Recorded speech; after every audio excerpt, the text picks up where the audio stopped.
What's going on, everybody? This is your friend Con Chung from Concept Barbershop out here in San Jose, California. Welcome back to another haircut tutorial. Today we'll be doing a number 1.5 with the grain taper. To go with the grain, find the swirl in the back of the head and follow the growth pattern. It's not always as easy as just taking it straight back and straight forward. Sometimes the swirl grows in a sideways or a swirl direction, so you must find it and follow the growth pattern. Always make sure you check with the client if he likes the length before you move on, because this will save you a lot of time after the haircut. Now we'll go ahead and move on to the neck taper. Clipper all the way closed, and you want to create the little upside down U shape when you're doing the neck taper, because you do this so that you can keep the neckline dark, so when you line it up it will stand out and it will make your taper pop. So right now the clipper is slightly open and I'm going up probably less than 1/4 of an inch, because we have a small space to work with and we want to be able to blend this out before it goes past beyond the little bone in the back of the head. I forget what that bone is called. Alright, now clipper fully open, and again I'm going up a little bit less than 1/4 of an inch, and slowly this line will slowly straighten out. And this technique, this method will repeat with the half guard and the 1 guard and the 1.5 guard if needed. One thing that I do want to bring up is that when the African American black community stand up and fight against injustice and inequality and racism, we immigrants and we minorities win from their win. We benefit from their win. And when they speak up against racism and segregation in the school and they win, we minorities and we immigrants like myself, we win from their win. We win from their fight. But when they are being treated unjust and gunned down, we're quiet and we don't seem to notice. I'm just saying. And so right now I'm using the 1.5 guard and I'm trying to flick out this dark line. I'm using just the corner to flick out because you want to lighten up the bulk, but you don't want to take this line up any higher.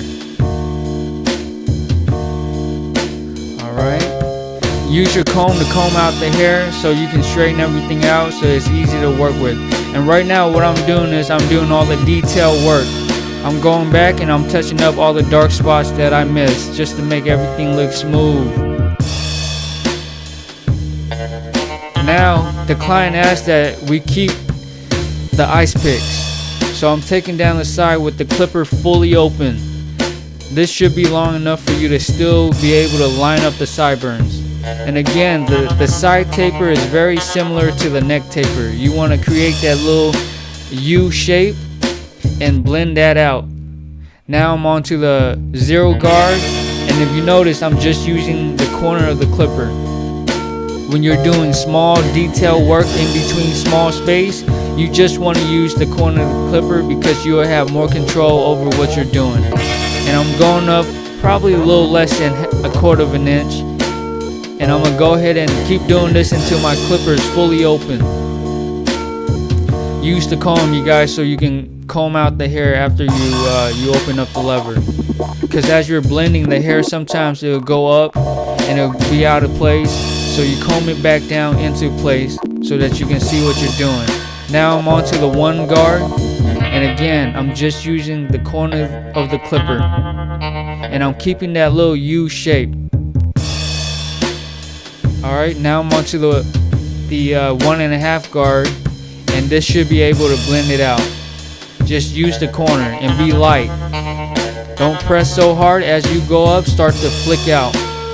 And right now I'm just going to take down the beard. Alright. Sometimes if the mustache isn't fully grown in and you take it down with a guard, you will see patches in the beard or in the mustache. So what I'm doing here is I'm just taking down spots that need to be taken down. Alright, I'm using the comb to lift up the dark spots, the thicker spots, so that I'm trimming it to even everything out. And now I'm on to the hairline. And what you want to do is you want to start right in the middle and set your starting point, and pick the side that's up higher, that's receding back. You want to go towards that side and set that line in first. And in this case, it's to the left. It's hard to see, but I'm face to face with the client. The starting point is always in my vision, and the only thing that's moving is the cutting hand.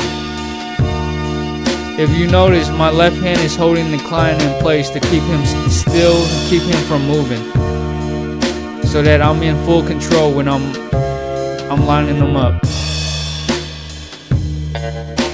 Alright, and now to do the other side, again, I'm right back in the middle, right back in the starting point, and I'm face to face with the client so I can see the whole picture. I have the left side to compare it to while I'm lining them up. Alright. Go over your line over and over until it's fully cut. When you do the side of the hairline, and go a little outward, out towards the eye. Right now when I'm lining up the side, the ice picks, I want to set my little point of reference, and then I'll go back on top and I'll meet the two line at the bottom. And again, I'm just using, whenever you're doing round lineups, you want to use just the corner of the clipper because you'll have more control over what you're doing. Never use the full blade. Just use the corner of the blade when you're doing round shape. When you're doing straight lines, then you can use the full blade. Just do a little bit at a time. Do the rough draft first so you can get the idea, and then come back and do touch-up work. Right there, if you notice, since it's the straight line, I'm using the full blade. Now that's just a rough draft. I went back and I retouched it up before I moved on. This line right here is very important. The line behind the ice pick. It's the other side of the line. If you straighten that out, it'll make it look even better. And now the line behind the ear.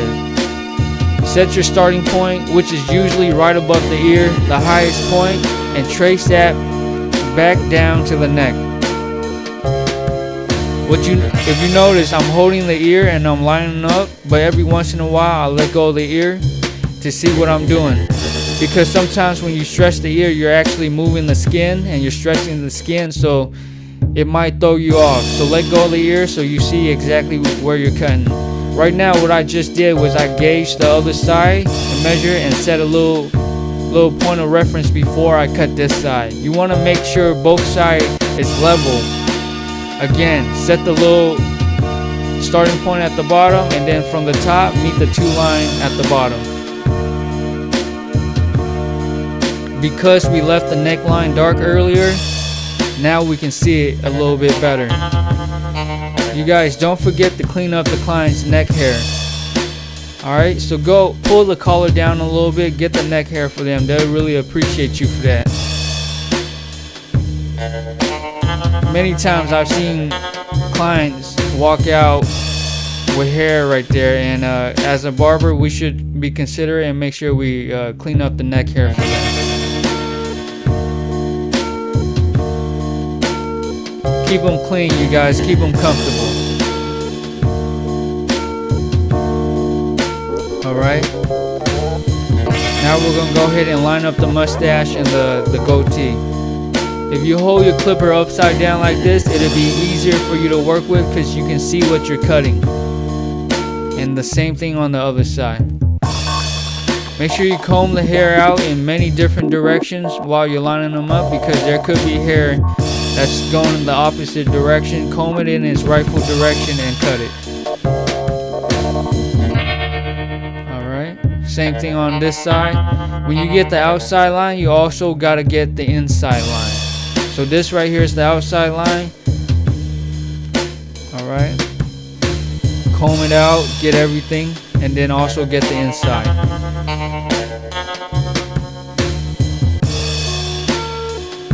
I noticed that my hairline lineup was a little off, so I'm going back to touch it up. Always check the mirrors, you guys. The mirrors will tell you the truth. It always helps to check the mirror. Alright, and the finishing touch-up work, you make sure you go use the clipper, lay the blade right on the head and trim all the loose hair that's still sticking up. And there it is, you guys. A simple number 1.5 light taper. Nothing fancy. Some basic stuff we as barbers should know.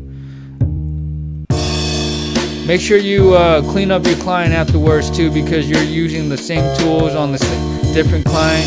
So after the haircut, make sure you give them a little aftershave, little alcohol to clean up all the skin around the lineup. Alright, to prevent bumps and stuff like that. Keep them clean, y'all. Take care of your client, and they take care of you. Thank you, you guys. Thank you for watching.